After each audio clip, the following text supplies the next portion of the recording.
Assalamualaikum warahmatullahi wabarakatuh dan Shalom. Pada video kali ini saya akan mengerjakan tugas keempat dari mata kuliah Digitalisasi Perdagangan dan Keuangan Internasional dengan judul Analisis Regulasi E-commerce di Indonesia, Perlindungan Konsumen dan Tantangan Hukum.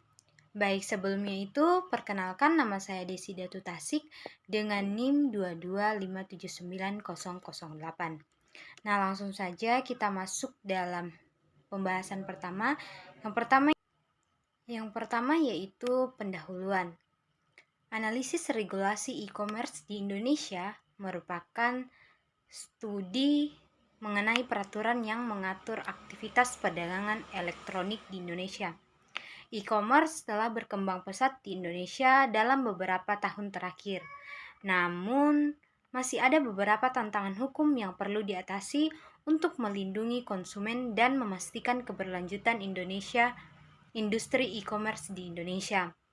Perlindungan konsumen merupakan salah satu aspek penting dalam regulasi e-commerce di Indonesia. Konsumen yang melakukan transaksi online memerlukan perlindungan yang memadai untuk menghindari penipuan dan kecurangan. Beberapa peraturan yang telah diterapkan di Indonesia antara lain adalah peraturan mengenai iklan online, perlindungan data pribadi, dan penggunaan uang virtual. Namun masih ada beberapa tantangan hukum yang perlu diatasi dalam regulasi e-commerce di Indonesia. Salah satu tantangan utama adalah penegakan hukum yang masih lemah terhadap pelanggaran peraturan e-commerce. Hal ini dapat mengakibatkan konsumen yang tidak mendapatkan perlindungan yang memadai dan merugikan industri e-commerce secara keseluruhan. Selain itu, adanya perbedaan regulasi antara provinsi-provinsi di Indonesia yang menjadi tantangan dalam regulasi e-commerce. Hal ini dapat mengakibatkan ketidakadilan bagi konsumen dan bisnis e-commerce yang beroperasi di beberapa provinsi. Kemudian kita masuk dalam permasalahan. Ada 3 permasalahan utama yang terkait dengan regulasi e-commerce di Indonesia. Yang pertama yaitu penegakan hukum yang lemah terhadap pelanggaran peraturan e-commerce.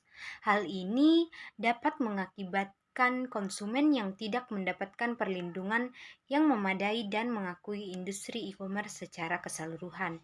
Kemudian masalah yang kedua yaitu adanya perbedaan regulasi antara provinsi-provinsi di Indonesia. Hal ini dapat mengakibatkan ketidakadilan bagi konsumen dan bisnis e-commerce yang beroperasi di berbagai provinsi.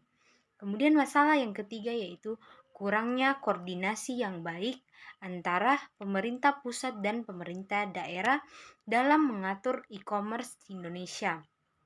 Hal ini dapat mengakibatkan kebingungan bagi konsumen dan bisnis e-commerce dalam memahami peraturan yang ada.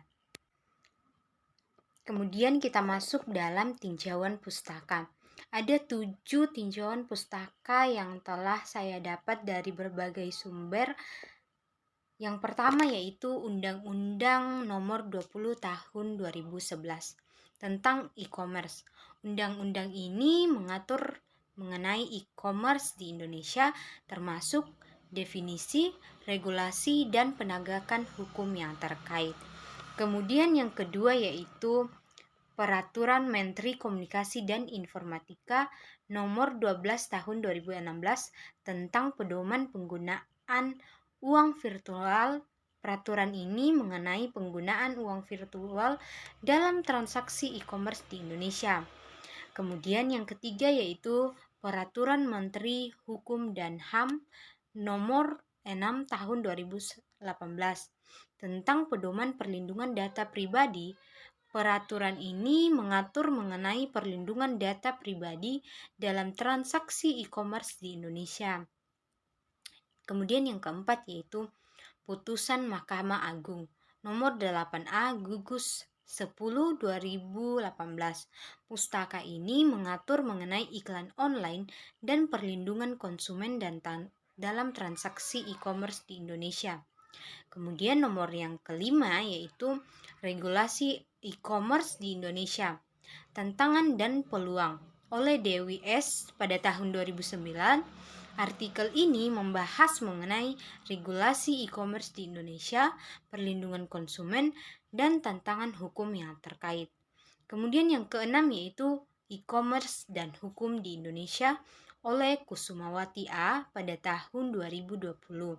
Buku ini membahas mengenai regulasi e-commerce di Indonesia, perlindungan konsumen, dan tantangan hukum yang terkait. Kemudian yang ketujuh yaitu regulasi e-commerce di Indonesia. Studi kasus oleh Wibowo A. pada tahun 2021. Artikel ini membahas mengenai regulasi e-commerce di Indonesia, perlindungan konsumen, dan studi kasus mengenai pelanggaran peraturan e-commerce di Indonesia. Kemudian kita masuk dalam pembahasan. Ada 3 pembahasan yang akan kita bahas. Yang pertama yaitu regulasi e-commerce di Indonesia. Yang kedua yaitu perlindungan konsumen. Yang ketiga yaitu tantangan hukum. Baik, kita masuk dalam pembahasan yang pertama yaitu regulasi e-commerce di Indonesia. Regulasi di Indonesia mengacu pada peraturan yang mengatur aktivitas perdagangan elektronik di Indonesia. Undang-Undang Nomor 20 Tahun 2011 tentang e-commerce merupakan undang-undang yang mengatur mengenai e-commerce di Indonesia. Undang-undang ini mengatur definisi regulasi dan penegakan hukum yang terkait dengan e-commerce di Indonesia. Peraturan Menteri Komunikasi dan Informatika Nomor 12 Tahun 2016 tentang penggunaan uang virtual yang mengatur mengenai penggunaan uang virtual dalam transaksi e-commerce di Indonesia. Kemudian pembahasan yang kedua yaitu perlindungan konsumen. Perlindungan konsumen merupakan penting dalam regulasi e-commerce di Indonesia. Konsumen yang melakukan transaksi online memerlukan perlindungan yang memadai untuk menghindari penipuan dan kekacauan atau kecurangan. Peraturan Menteri Hukum dan HAM Nomor 6 Tahun 2018 tentang pedoman perlindungan data pribadi mengatur mengenai uang dan data pribadi dalam transaksi e-commerce di Indonesia. Putusan Mahkamah Agung Nomor 8A Gugus 10 2018 juga mengenai iklan online dan perlindungan konsumen dalam transaksi e-commerce di Indonesia. Kemudian pembahasan yang ketiga yaitu tantangan hukum. Meskipun telah diterapkan berbagai peraturan mengenai e-commerce di Indonesia, masih ada beberapa tantangan hukum yang perlu diatasi. Salah satu tantangan utama adalah penegakan hukum yang masih lemah terhadap pelanggaran peraturan e-commerce. Hal ini dapat mengakibatkan konsumen yang tidak perlindungan yang memadai dan merugikan industri e-commerce secara keseluruhan. Selain itu, adanya perbedaan regulasi antara provinsi-provinsi di Indonesia juga menjadi tantangan dan regulasi e-commerce. Hal ini dapat mengakibatkan ketidakadilan bagi konsumen dan bisnis e-commerce yang di berbagai beberapa provinsi. Nah, dari keseluruhan materi di atas yang saya bahas tadi, dapat disimpulkan bahwa regulasi e-commerce di Indonesia telah mengalami perkembangan dan perbaikan, namun masih terdapat tantangan hukum yang perlu diatasi. Beberapa tantangan tersebut antara lain penegakan hukum yang masih lemah terhadap pelanggaran peraturan e-commerce, regulasi antara provinsi-provinsi Indonesia, dan kurangnya koordinasi yang baik antara pemerintah pusat dan pemerintah daerah dalam mengatur e-commerce di Indonesia.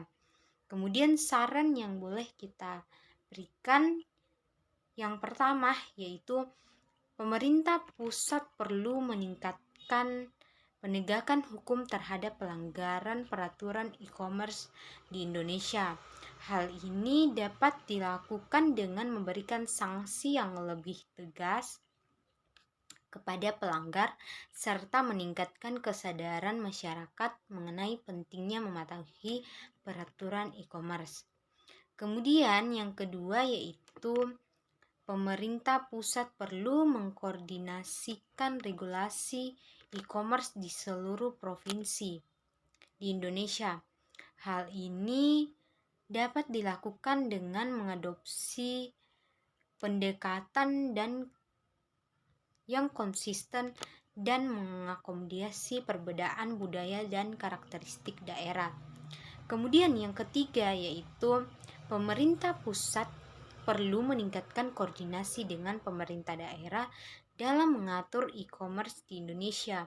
Hal ini dapat dilakukan dengan memberikan insentif kepada pemerintah daerah yang aktif dalam mengatur e-commerce serta memastikan adanya komunikasi yang terbuka dan transparan antara pemerintah pusat dan pemerintah daerah. Kemudian yang terakhir yaitu pemerintah pusat perlu memperkuat sistem perlindungan konsumen dalam transaksi e-commerce di Indonesia.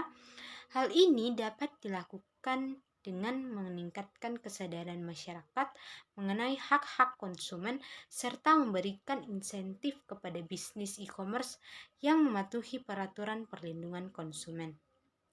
Nah, itulah sekian penjelasan dari materi saya. Mohon maaf jika ada salah kata. Wassalamualaikum warahmatullahi wabarakatuh dan shalom.